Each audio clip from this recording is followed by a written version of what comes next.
Hello everyone, this is Dr. Mamta Sharma. In this lecture, we are going to understand the rules of accounting.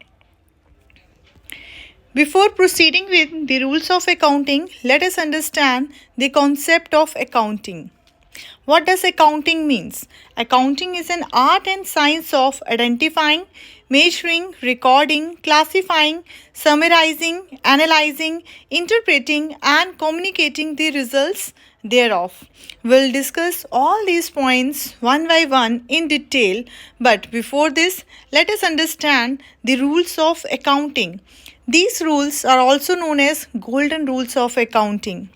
Under golden rules of accounting, we have three accounts: personal account, real account, and nominal account. Under personal account, we debit the receiver and credit the giver. Under real account, we debit what comes in and credit what goes out. Under nominal account, we debit all expenses and losses and credit all incomes and gains.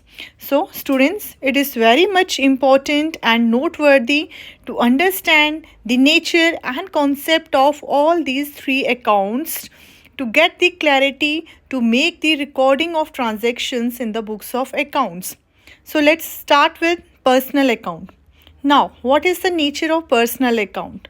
Here, we record all the transactions that are related with a person. Now, person can be of three types here: natural person, artificial person, and representative person. Now, let us understand with the help of example. Natural person. Natural person, it includes the name of the human being or a person like me and you. Artificial person. Artificial person, it includes an identity that is created by law. Now, under this, we consider name of the company, firm, organization, entity, partnership firms, etc. Under representative account, it represents either natural person or an artificial person. Now, let us understand this with an elaborative example.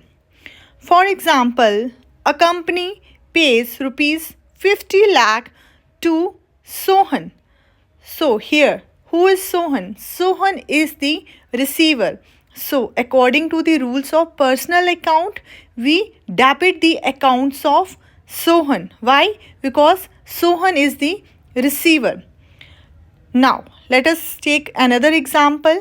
A company receive rupees 20 lakh from Mohan. Now, who is Mohan here?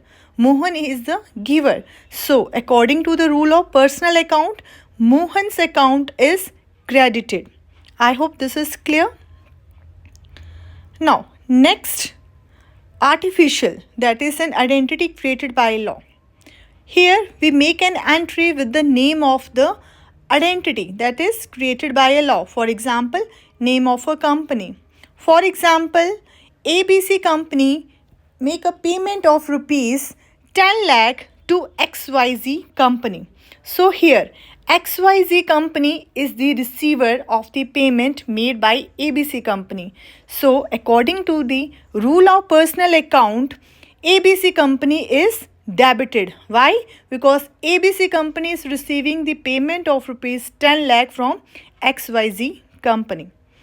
I hope this is clear to you, students. Let's understand the concept of real account. Now, what is the nature of real account? All the transactions that are tangible in nature are recorded under real account. So, what's the rule of real account? Debit what comes in and credit what goes out. Here we have some of the examples under real account like cash, land, furniture, stock, etc. For example, a company bought a furniture worth rupees 5 lakh in a cash. So here what would be the entry? What comes in here? That is furniture. That's why furniture account will be debited. Now what goes out from the company? That is cash. That's why cash account will be credited. So overall entry will be like furniture account debited and to cash account, means cash account is credited by how much amount? That is rupees 5 lakh. Now let's proceed with understanding the nominal account. Under nominal account, all intangible transactions that cannot be touched, the transactions that cannot be touched are recorded over there. What does the rule says? Under nominal account, debit all expenses and losses, credit all incomes and gains. So here we have some of the examples like payment of wages, salaries, discount received, discount paid, fire, theft, etc. Now how these transactions will be recorded? Now here, if company paying the wages, now what are wages that are paid by the company? These are the expenses incurred by the company. So here what could be the journal entry? Wages account will be debited. Now why it is debited? Because it is an expense for the company. So wages are paid in a cash.